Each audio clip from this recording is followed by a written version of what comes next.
Hare Krishna. Hare Krishna, everyone. So, We're just on the water's edge. literally, and we're hoping that the tide doesn't come in again and sweep us away, but we like to push our luck, I guess. So we're at Canto 3, Chapter 12, Text 12. 3:12:12. Om Namo Bhagavate Vasudevaya. Om Namo Bhagavate Vasudevaya. Om Namo Bhagavate Vasudevaya. That sounds like thunder. Right, text 12.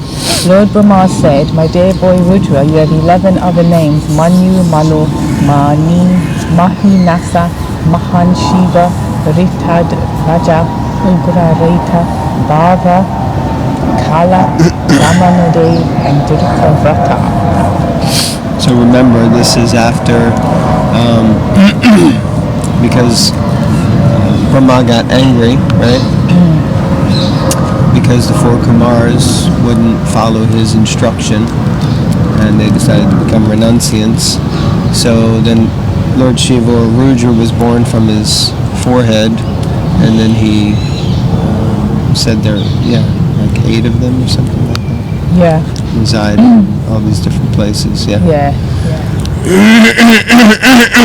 Text 13. O Rudra, you also have 11 wives called the Rudranis, and they are as follows: Di, Driti, Rasala, Uma, Niyut, Saki, Ila, Ambika, Iravati, Swada, and Diksha.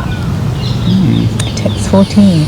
My dear boy, you may now accept all the names and places designated for you and your different wives, and since you are now one of the masters of the living entities, you may increase the population on a large scale.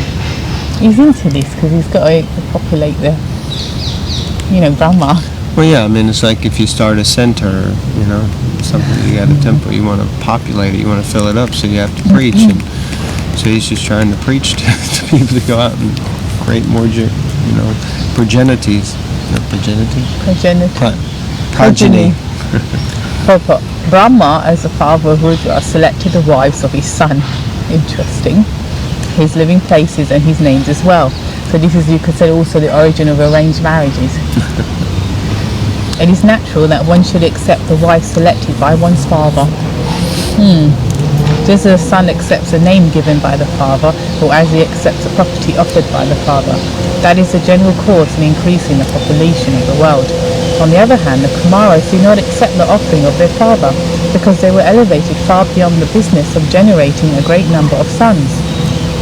As the son can refuse the order of the father for higher purposes, so the father can refuse to maintain his sons in increasing population because of higher purposes.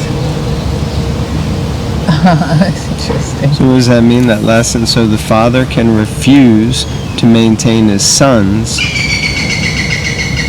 in increasing population because of higher purposes. So, so for higher purposes, the son can refuse the father can refuse the sons as well, basically. Interesting. Yeah, for higher purpose, I guess. If the purpose is actually higher, then But yeah, interesting point. The father, arranged marriages, choosing the wife of the son, and that's not usually so much accepted these days, that's for sure.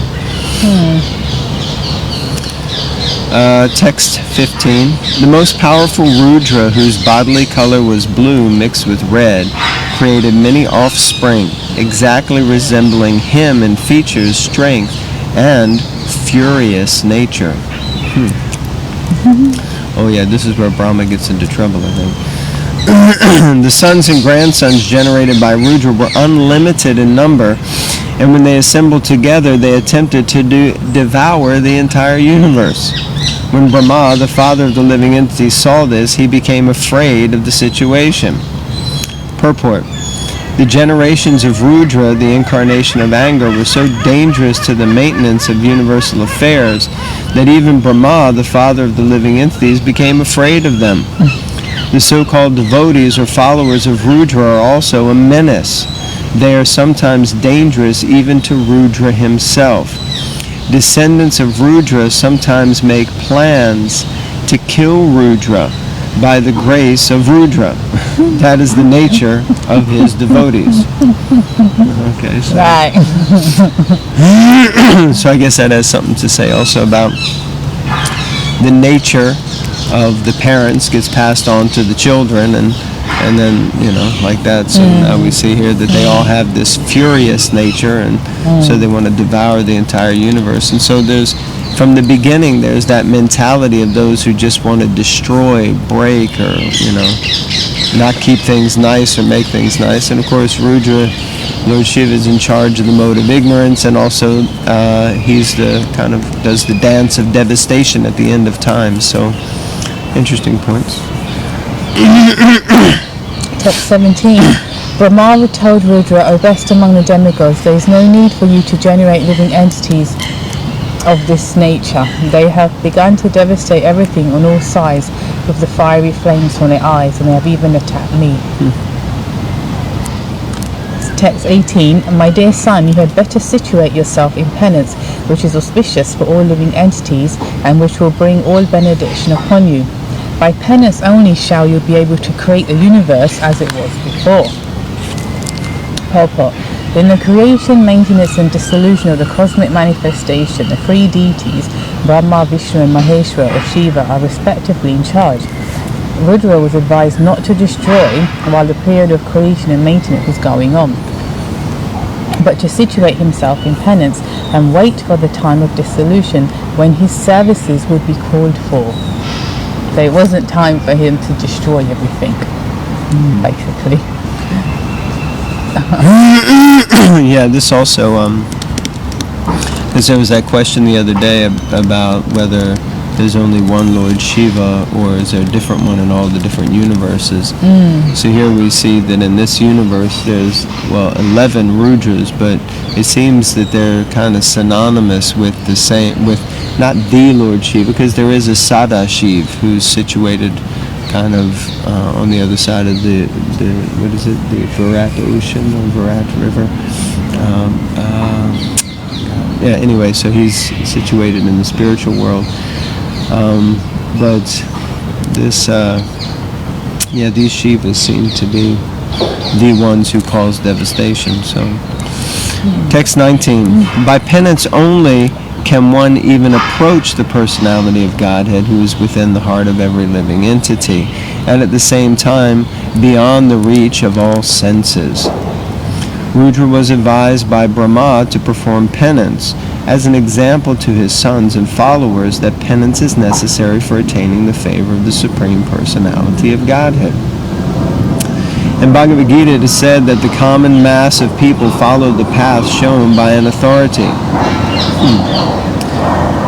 Thus, Brahma, disgusted with the Rudra generations and afraid of being devoured by the increase of population, asked Rudra to stop producing such an unwanted generation and take to penance for attaining the favor of the Supreme Lord.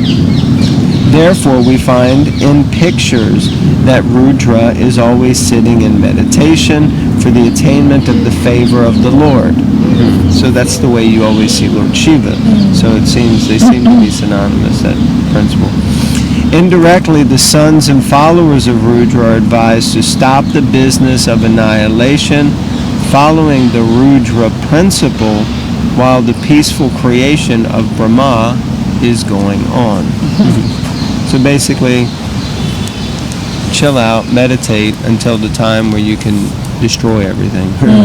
Because it's interesting, it's like Brahma is the father and he's got these kids. The first set of kids don't want to listen to him.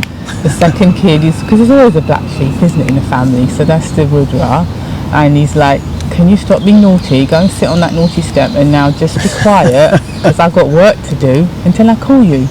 If you put it in that common analogy, it's like deal with different kids in different ways. Lots of parrots around today. Text 20.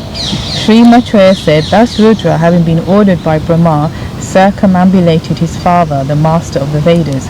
Addressing him with words of assent, he entered the forest to perform austere penances.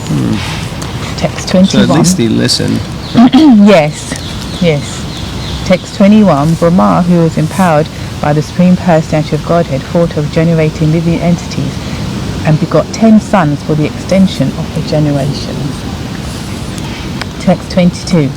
So these are the sons: Marichi, Atri, Angira, Pulapsya, Pulaha, Kratu, Brigu, Vashishta, Daksha, and the 10th son Narada were thus born. The whole process of the creation, maintenance, and dissolution of the cosmic manifestation is meant to give the conditioned souls a chance to go back home, back to Godhead. Brahma created Rudra to help him in his creative endeavor, but from the very beginning, Rudra began to devour the whole creation, and thus he had to be stopped from such devastating activities. Brahma therefore created another set of good children who were mostly in favor of worldly activities. He knew very well, however, that without devotional service to the Lord there is hardly any benefit for the conditioned souls, and therefore he at last created his worthy son Narada, who is the supreme spiritual master of all transcendentalists. Without devotional service to the Lord, one cannot make progress in any department of activity, although the path of devotional service is always independent of anything material. Only the transcendental loving service of the Lord can deliver the real goal of life, and thus the service rendered by Srimad Narada Muni is the highest amongst all the sons of Brahma. Well, it also seems to show that even Lord Brahma doesn't produce a kind of, whatever you call it, perfect son every time. Yeah. Of course, it's not to say that the Kumar brothers are not perfect. They are perfect, and they also in their own right became exalted transcendentalists and did a lot of service. Lord Shiva has a very specific service, but their nature is, of a certain type. And but Narada Muni seems to be the most exemplary of all of the sons. Yeah, but he also begot Daksha, so you can't really tell what the stock you get. That's how it is in parenthood, isn't it? It's always one sibling or one this and that. So. Always one. Sounds like there's only one that's good and all the rest are It's not bad though. This is the point. It's not that they're bad. It's that they have a specific nature. And as we were hearing earlier, wasn't it we were reading in here, isn't it in this? Where were we discussing where no, someone was giving class, that's it. And they were discussing how you identify the nature of the child, and then you train the child according to that nature, and that's the way that things used to work initially according to Vedic times. The guru or the local Brahmin, he would be able to identify, this child has a natural propensity for this. It was Kavi Karnapur who was giving class the other morning, and he mentioned that he knew someone who when they were young, they were really like fidgety and always getting into things, and the parents were going to take the child to the doctor, and the doctor would have identified them as ADDA, attention deficit disorder, ADD or something like that. And then they just give them drugs to sedate them, basically.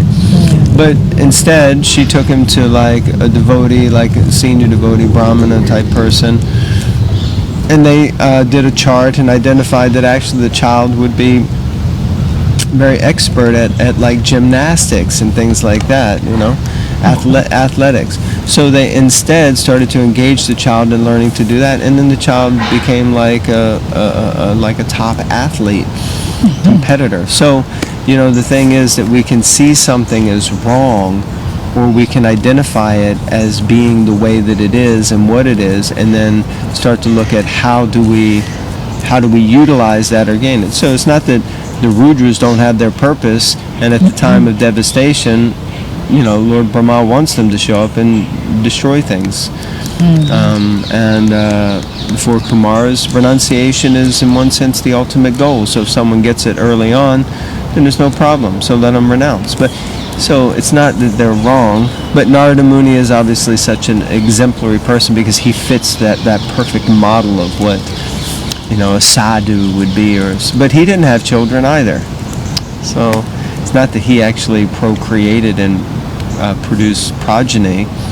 He was also a renunciant. What? Right. Okay.